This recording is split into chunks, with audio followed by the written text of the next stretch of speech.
Sayane Guji. Thank you, sir. I take your permission to speak from here. अध्यक्ष महोदय, धन्यवाद, आपने मुझे बोलने का अवसर दिया। बहुत गंभीर स्थिति है और संवेदनशील मुद्दा है, और जैसे कि मेरे पूर्व वक्ताओं ने भी कहा है, मैं पहले ही ये स्पष्ट करना चाहती हूँ कि माननीय श्री ओम बिरला के प्रति व्यक्तिगत रूप से मेरा कोई आक्रोश या विरोध नहीं है। Sir, there is nothing driven out of personal grievances, but it's certainly our expectations of the Honorable Chair and the values and principles of fairness and impartiality with which is integral to the functioning of the Chair. Sir, काफ़ी चर्चा। देखिए, opposition का ही एक माननीय सदस्य बोल रही है, आप सब लोग अपना विषय बुलाते चला कि please be seated, all the members request, please be seated, please be seated. क्या कर रहे हैं आप? एक महिला सांसद बोल रहे हैं। टाइम मत काटिएगा प्लीज मेरा। हाँ, नहीं टाइम नहीं, आप बोलो, बोलिए। आपका सहयोगी को बोलिए बैठने के लिए। सर, हमारा तो अकेला चलो है, तो अकेला चलो है।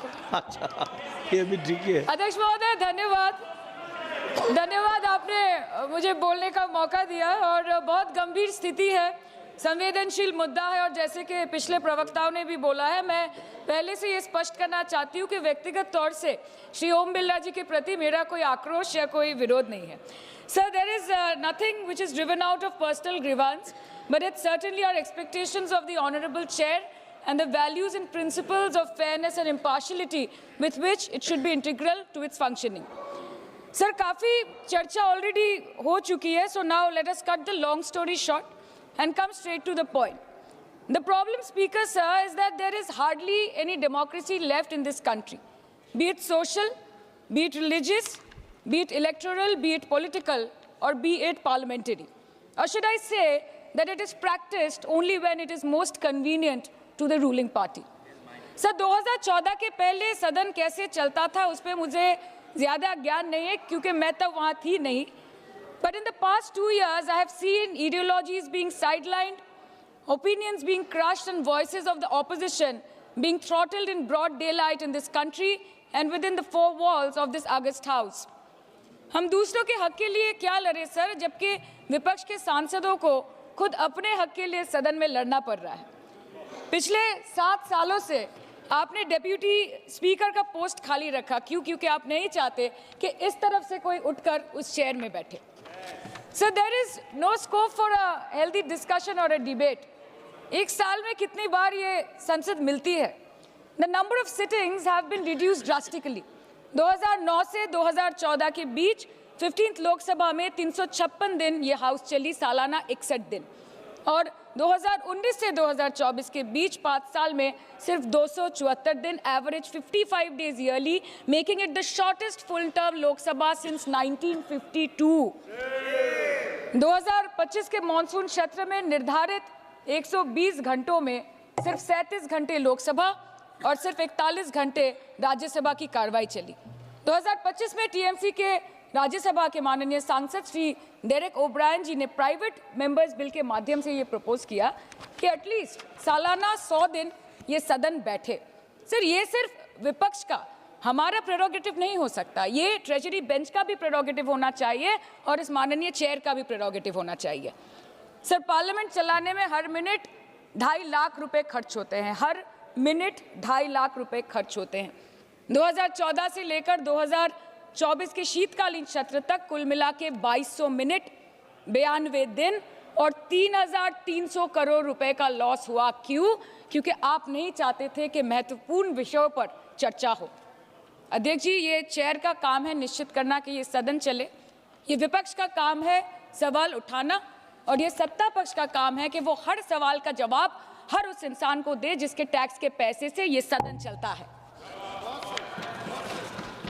परंतु ये बोलते हुए मुझे खेद है कि सरकार ने इस देश के पॉलिसी मेकिंग प्लेटफॉर्म को अपना एडवर्टाइजमेंट पोर्टल बना दिया है, and they are manipulating this honourable chair to silence the opposition and this august house to blow their own whistle, and they are trying to murder parliamentary democracy by rendering institutions toothless. Sir CAG reports बनना बंद हो गई है. The number of CAG reports tabled in parliament has reduced from 53 in 2015 to merely 18 reports in 2023. Public accounts committee का काम क्या है sir? अगर रिपोर्ट्स ही नहीं बनेंगी, टेबल्ड ही नहीं होगी, तो पब्लिक अकाउंट्स कमेटी में जाएंगे कैसे, स्क्रूटिनी भी कैसे होगी? How will the parliament and the people of this country know about the irregularities, the wasteful spendings, inefficient contract management and substandard project implementation taking place in this country every day in each department? You have completely eliminated the concept of transparency and accountability. The BJP government merged the 92-year-old independent railway budget with the union budget 2017. जब हमारी honourable CM माननीय ममता बनर्जी यहाँ की railway minister थी, तो तब पूरे देश के लोगों को अवगत करती थी कि रेलवे के क्षेत्र में इस देश के किस कोने में क्या काम हो रहा है, चाहे वो स्टेशन हो नए नए या नए रेल हो या फिर नए कितने सारे इंजन्स बने, कितने सारे रेलवे की गिनती बढ़ गई कोचेस की, सबको पता चलता था. और आज यूनियन बजट में रेलवे जैसे एक इम्पॉर्टेंट कमोडिटी जिसके साथ देश के 20 से 30 करोड़ लोग ऑन अ डेली बेसिस जुड़े हुए हैं, उसका शब्द, उसका नाम तक लिया नहीं जाता. आप ओवरनाइट रात के 12 बजे 1 बजे बिल्स लेकर आते हैं, और सामान्य बिल्स नहीं सर, बिल्स जो लोगों का वर्तमान और उनके भविष्य के साथ डायरेक्टली जुड़े हुए हैं. Farm laws, Waqf, BNS, the Constitution 13th Amendment Bill 2025, which says removal of ministers on detention, changing Manrega to VBG Ramji, and you expect us to read, research, review and rise to speak on it within 12 hours of it being brought? Sir, these bills, these legislations require attention to detail. They need to be thoroughly researched. Sir, हम करें भी तो करें क्या, जाए भी तो जाए कहाँ? आधे से ज़्यादा बिल तो इस सदन में बिना चर्चे के पास हो जाता है. Sir, over the last 10 years, more than 67% of the budget has been guillotined.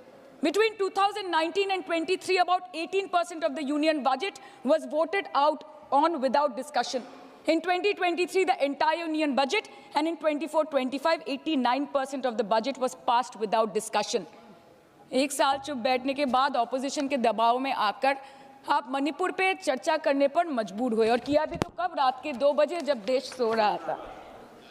आप चाहते हैं कि हम ये सब देखें और इस सदन में चुप रहे. बंगाल के हक का 2 लाख करोड़ बाकी है. हर दिन कोई नया कमीशन, कोई नई एजेंसी आ जाती है राज्य सरकार और रूलिंग पार्टी को डिस्टर्ब करने. इलेक्शन कमीशन के बलबूते पर लाखों करोड़ों वोटरों का नाम काट रहे हैं आप, और आप बोलते हैं कि हम इस सदन में आवाज ना उठाएं, इसका विरोध ना करें. आज SIR के चलते पूरे देश में 150 से ऊपर लोगों की मौत हो गई. BLOs ने आत्महत्या कर ली. आम आदमी को चिंता से, डर से दिल का दौरा आ गया. 105 साल की बूढ़ी माई से लेकर व्हीलचेयर पे बैठा एक विकलांग भाई तक, गर्भवती महिलाओं को हियरिंग के लाइन पे घंटों दर घंटे आपने खड़ा करके रखा. मतदाताओं के पहचान को, इस देश के मतदाताओं के पहचान को, 100 साल से इस देश को अपना घर, इस धरती को अपनी माँ समझने वाले, हर धर्म, हर समुदाय के लोगों के आत्मसम्मान को दिन दहाड़े अपने पैरों तले कुचलने का काम किया है आपने. और आप कहते हैं कि हम विरोध ना करें और हम चुप बैठे. सर, बाहर विरोध करते हैं तो FIR होगा, ED CBI होगी, कार्रवाई होगी, और सदन के अंदर प्रोटेस्ट करें तो सस्पेंड कर देंगे. सर, हमारे साथी आज भी मकर द्वार पे बैठे हैं बाहर सस्पेंड होके. 2023 के विंटर सेशन में 141 ऑपोजिशन MPs को एक साथ सस्पेंड कर दिया गया था, और करने के बाद भारतीय न्याय संहिता लेकर आए एक नया क्रिमिनल लॉ जो पूरे देश के क्रिमिनल कोड के प्रोसीजर को बदल देता है, जो स्टेट्स के लॉ एंड ऑर्डर को डायरेक्टली अफेक्ट करता है. सर, बाहर भी बुलडोजर चलाएंगे और सदन के अंदर भी बुलडोजर चलाएंगे. सर, ऐसा नहीं होता है. ये ताकत की बुलंदी भी पल भर का तमाशा है सर, कि ये ताकत की बुलंदी भी पल भर का तमाशा है. जिस डाल पे बैठे हैं वो टूट भी सकती है, जिस डाल पे बैठे हैं वो टूट भी सकती है. इसलिए ख्वाब जरूर देखिए, लेकिन ख्वाबों में घर बना के रहने की गलती मत कीजिएगा. सर, आज 303 से ज्यादा MP आपके हैं, 2000 से ऊपर MLA आपके हैं, 21 राज्य आपका है. हर डिबेट, हर डिस्कशन, हर बिल पे बोलने के लिए 70% वक्त आपको मिलता है. मीडिया आपका, सब उनका है. हम अपने लीडर का नाम 1 से ज्यादा 2 बार बोले तो हम पे रोक लगाई जाती है, और ट्रेजरी बेंच वाले वहां बैठ के पार्टी का नारा लगाते हैं और अपने नेता मंत्रियों का नाम जपते हैं तो तब सब ठीक है सर, कोई प्रॉब्लम नहीं है सर। इस सदन का कैमरा, बहुत मेरे साथी बोल रहे थे कि कैमरा भी ये सब देख देख के कॉम्प्रोमाइज हो गया। बोलते हमें दिखाता आप लोगों को है। माइक जब हमारी बातें खलने लगे तो माइक ऑटोमेटिकली ऑफ हो जाती है सर, ये पता है सबको। मैगजीन दिखाना, किताबों से कोट करना राहुल जी, अखिलेश जी, अभिषेक जी को अलाउड नहीं है, पर ब्लू आइड बॉय को अलाउड है सर, अलाउड है सर। मैं नाम नहीं ले रही हूँ, अच्छी बात बोलिए। आप सही कहते हैं सर कि देश देख रहा है, देश सच में देख रहा है कि कैसे ऑपोजिशन आ भी करती है तो हो जाती है बदनाम, और वो कत्ल भी करते हैं तो चर्चा नहीं होता।